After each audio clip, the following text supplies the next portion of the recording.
Hello दोस्तों, कैसे हैं आप लोग। मैं हूं आमिर और आप देख रहे हैं टेक्साफ। दोस्तों, अगर आज आप ये पूरी वीडियो देखते हैं तो आपके सारे डाउट्स जो भी हैं वो क्लियर हो जाएंगे इस बात को लेके कि आप मोबाइल सॉफ्टवेयर के जो काम हैं उसमें आपको कौन सा लैपटॉप, विंडोज़, कौन सी बिट यूज़ करनी है, क्रैक यूज़ करना है नहीं करना, क्या रेट लेना है मार्केट के अंदर, इलीगल और इलीगल सारा। लेकिन वीडियो को पूरा देखना पड़ेगा। पूरी अधूरी नॉलेज लेके कोई फ़ायदा नहीं है। जबकि मैंने लिख रखा है, आप चाहो तो इसको पढ़ के ट्वीट कर सकते हो वीडियो, लेकिन बातें बहुत सारी ऐसी होती हैं जो मैं बताऊंगा उसको आप एक्सपीरियंस करेंगे तो इंशाल्लाह आपको बहुत ज़्यादा प्रॉफिट होगा। पूरी वीडियो देखना, थोड़ा सा आपको समझाने की कोशिश करूंगा कैसे काम करना है और कैसे काम को नहीं करना है, ठीक है। सबसे लास्ट में मैंने लिख रखा है फर्स्ट लर्न देन अर्न। पहले सीखो काम को, फिर उसके बाद कमाई को चालू करो। मैंने इस चीज़ को एक्सपीरियंस इस चीज़ पे लेकर करा है कि एग्जांपल मैं आपको बता देता हूँ कि अगर आप काम को सीख रहे हो और सीखते सीखते उससे अर्निंग शुरू कर दी, अगर आपने 50% काम कर लिया और उसके बाद आपने कमाई को चालू हो गई आपके, आपने काम को स्टार्ट कर दिया अपने काम को, लेकिन आपने जो 50% काम करा ना, फिर आप जो वो 50 और जो सीखना था वो आपका रह जाएगा। वो इस बिना पे रह जाएगा कि आप अब कमाई चालू कर दी तो आपके जहन में ये बात आ जाएगी कि आपने काम को पूरा सीख लिया है। मैंने इस चीज़ को खुद एक्सपीरियंस करा है। एग्जांपल बताता हूँ, एडोब प्रीमियर प्रो है, वीडियो एडिटिंग का सॉफ्टवेयर है। मैंने कहीं से बाय करा किसी का कोर्स, उसकी हाफ वीडियो देखी और एडिटिंग मेरे को अच्छी खासी आ गई। मैंने को लगा कि यार अब आ गई, तो अभी मैं इस चीज़ को देख रहा हूँ कि मैंने वो शुरू कर दी ना, एडिटिंग शुरू कर दी, तो मैं अब वो कोर्स देख ही नहीं रहा जबकि वो बाय करा हुआ कोर्स है। तो मैंने इस चीज़ को देखा और अक्सर लोगों के साथ ये चीज़ होती है, ठीक है। उम्मीद करता हूँ आप ये पूरी वीडियो देखें, समझें कि मोबाइल का जो सॉफ्टवेयर का जो काम है, जो आप काम करते हैं शॉप पे या ऑनलाइन, उसको कैसे करना है, उसमें क्या क्या प्रॉब्लम आती है। बहुत सारे लोग बहुत सारे सवाल पूछते हैं, तो एक ये वीडियो छोटी सी वीडियो हो सकती है या थोड़ी बड़ी हो जाएगी, तो आप प्लीज़ देखें, ठीक है। लैपटॉप या डेस्कटॉप, आमिर भाई मेरे से ये बहुत सवाल आता है कि हम भाई सिस्टम लें या डेस्कटॉप लें, लैपटॉप लें या डेस्कटॉप लें, मतलब कि पीसी। देखो, डिपेंड करता है आपके बजट के ऊपर। अगर आप न्यू ले रहे हैं तो मेरे हिसाब से बजट में, अपने बजट में एक सिस्टम ले लें। सिस्टम से फ़ायदा ये होता है कि सिस्टम में और लैपटॉप में स्पीड का बहुत ज़्यादा फ़र्क होता है। अगर आपके पास पैसा ज़्यादा है, आपके पास अच्छा खासा बजट है, तो लैपटॉप आप हैवी ले सकते हैं। लैपटॉप से फ़ायदा ये होता है कि आप उसको कहीं भी कैरी कर सकते हैं। अगर आपकी कोई शॉप है तो आप घर पर जाके भी काम को स्टार्ट कर सकते हैं। अगर आपकी शॉप नहीं है, आप घर पर काम करते हैं, तो आप, मेरी राय है कि सिस्टम बनाएं, अच्छा बनाएं, थोड़ा हैवी बनाएं, अपडेटेड सिस्टम बनाओ। अपडेट सिस्टम से फ़ायदा ये होता है कि वो 2-4 साल तक ओल्ड नहीं होगा। ऐसे ही हर चीज़ में ये बात कही जाती है, अगर आप मोबाइल ले रहे हैं तो एक बार अच्छा मोबाइल ले लें ताकि 2-4 साल तक आपको ये ना लगे कि मेरा मोबाइल पुराना हो चुका है, ठीक है।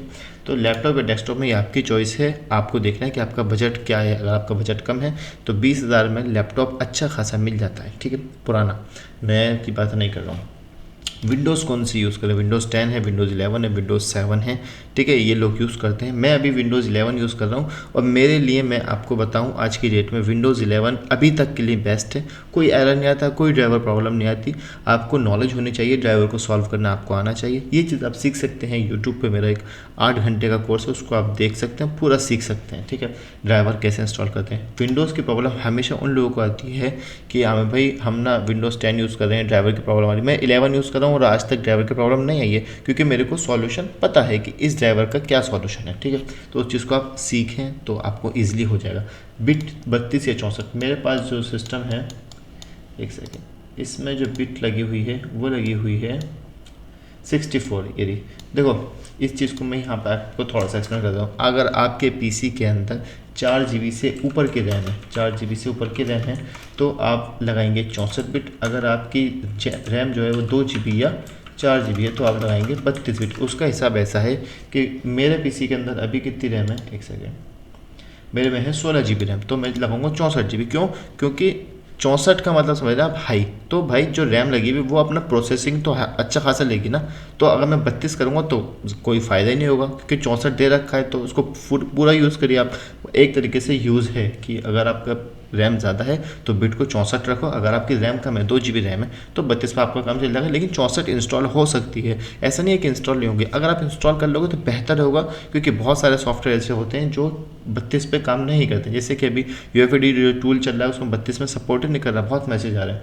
तो अभी आपकी रैम है, रैम तो भाई 4 GB से ऊपर ही होनी चाहिए, कम से कम 8 GB या 6 GB रखो रैम, क्योंकि रैम होगी तो स्पीड पर फ़र्क पड़ेगा।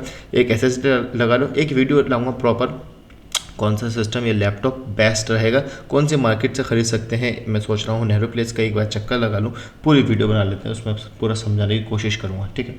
अभी आता है भाई ओरिजिनल विंडोज़ लें, ये सवाल बहुत आता है। ओरिजिनल विंडोज़ का मतलब होता है हम जो विंडोज़ यूज़ करते हैं वो क्रैक होती है, लेकिन जो आप ओरिजिनल है वो बाई कर सकते हैं। 1100 या 1200 रुपये लगते हैं, उसमें आप बाई कर सकते हैं। लेकिन मसला ये है, मैं आपको दिखाता हूँ सिस्टम इंफॉर्मेशन, मेरे शायद बाई हुई भी है।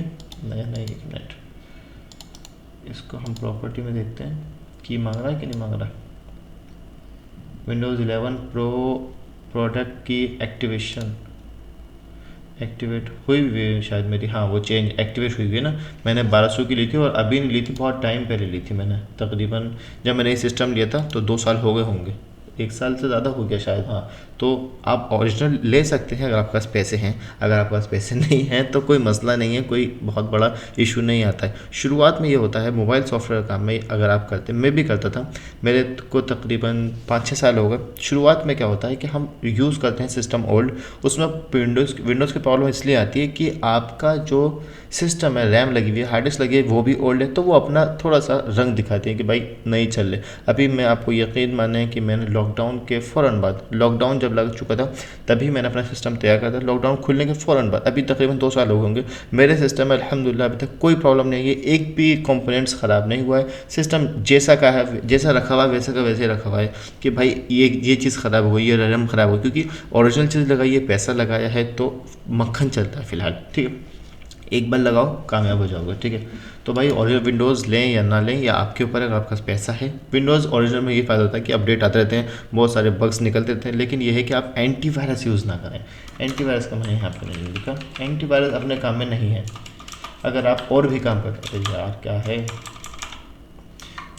एंटीवायरस, ठीक है, एंटीवायरस अपने सॉफ्टवेयर काम में नहीं, क्योंकि एंटीवायरस आप जानते हैं कि हम लोगों को बार बार डिफेंडर ऑफ करना पड़ता है। तो एंटीवायरस तो जाहिर सी बात है वो बार बार अपना जो सॉफ्टवेयर है उसको क्रैक करता रहेगा, बंद करता रहेगा, डिलीट करता रहेगा। तो एंटीवायरस अगर आप कुछ और भी काम करते हैं, आपका सॉफ्टवेयर से रिलेटेड कुछ और भी काम है, तो उसमें आप एंटीवायरस यूज़ कर सकते हैं। लेकिन अगर आप पीसी अपना सॉफ्टवेयर का रखना चाहते हैं तो एंटीवायरस की ज़रूरत नहीं पड़ेगी, क्योंकि मैं अपने आपको बता रहा हूँ कि मैंने अभी तक कोई एंटीवायरस यूज़ नहीं करा, मेरा डिफेंडर ऑफ ही रहता है। बहुत सारे लोग कहते हैं कि डिफेंडर ऑफ करने से प्रॉब्लम आ जाती है, कंपनी ये कहती है कि डिफेंडर को ऑन रखो ताकि वो प्रॉब्लम सॉल्व कर सके।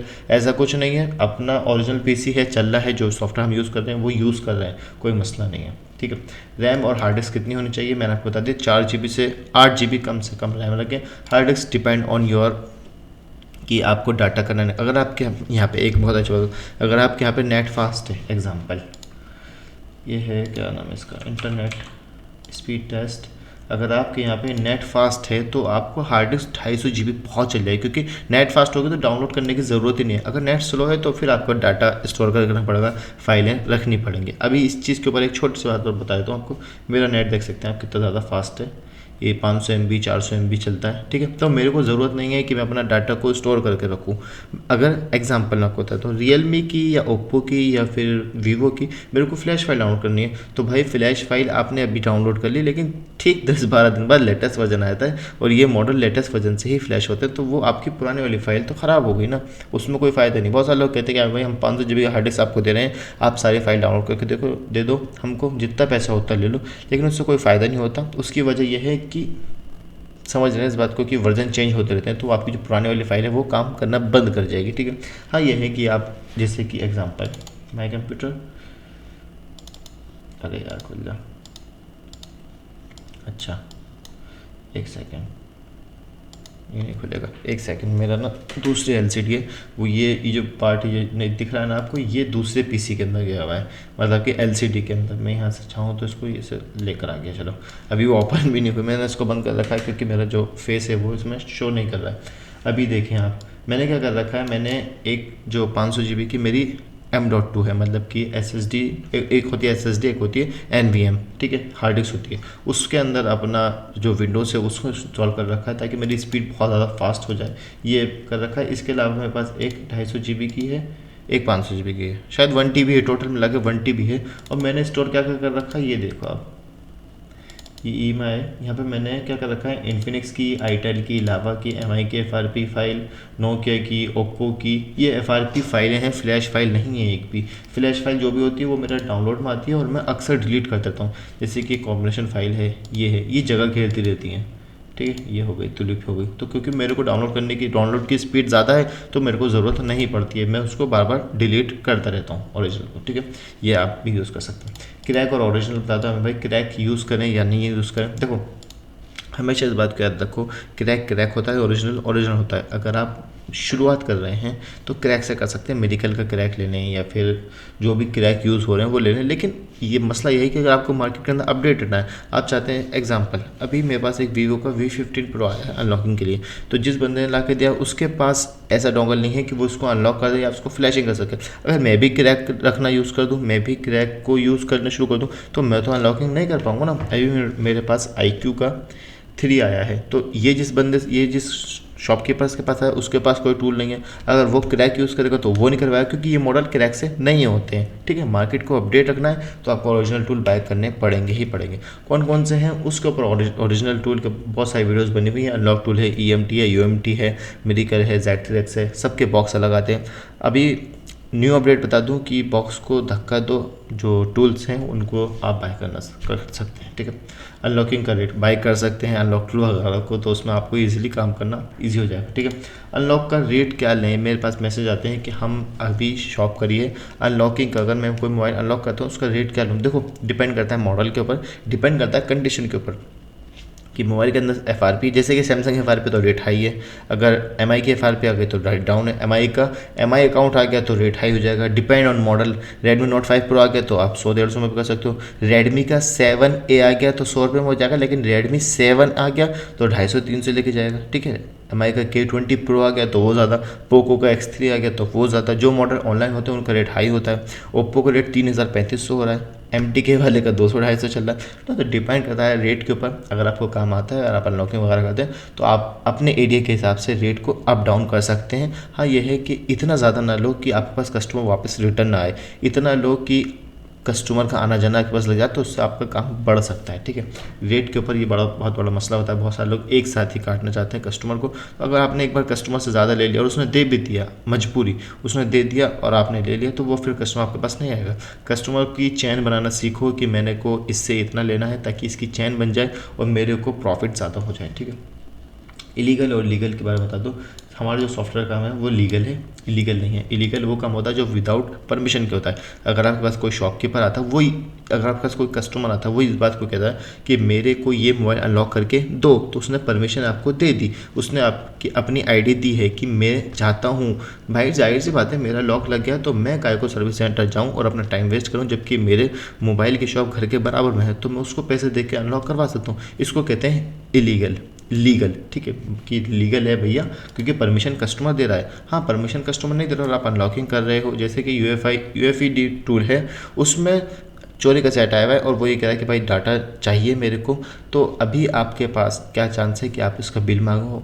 UEFI जो टूल है उसमें अगर आपका सपोर्ट करता है मॉडल और आप चाहते हैं कि इसका डाटा मैं बचा लूँ, तो उससे पहले उसका बिल, उसकी ID, उसका सारा कुछ प्रूफ वगैरह ले लो, कस्टमर से वेरीफाई कर लो कि उसका सेट है कि नहीं है, तब जाके वो टूल को काम करो। और उसके बाद भी अगर उसका कस्टमर का सारा डाटा वापस आ जाए तो उसको डाटा वापस उसको दो, मोबाइल को फॉर्मेट करके दो। तो ये चीज़ आप याद रखना। ठीक है, लीगल को तो आप समझ सकते हैं कि इलीगल जो होता है वो चोरी के सेट होते हैं। तो अगर आपको चोरी का सेट अनलॉकिंग करोगे तो जाहिर सी बात है आप इलीगल काम कर रहे हो। ठीक है, क्योंकि उसमें वो कस्टमर जिसका मोबाइल है वो आपको परमिशन नहीं दे रहा है, आपको परमिशन वो दे रहा है जो चोरी करके लाया है सेट। ठीक है, बस ये छोटी सी बातें थी। फर्स्ट लर्न देन अर्न, पहले काम को सीखो, काम को सीख के करोगे तो बहुत ज़्यादा प्रॉफिट होगा। अगर काम को बगैर सीखे करो, कोई भी काम हो, चाहे वो किसी भी लाइन का हो, तो उसमें आपको ज़्यादा कुछ सीखने को नहीं मिलता है। मैं बहुत सारे लोगों से जानता हूँ जिन्होंने अल्हम्दुलिल्लाह मेरे से काम सीखा है, ऑनलाइन सीखा है, मेरे साथ जुड़े हुए हैं और आज वो बहुत अच्छी अर्निंग कर रहे हैं। बहुत सारे लोग हैं जो मेरे को मैसेज करते हैं कि आज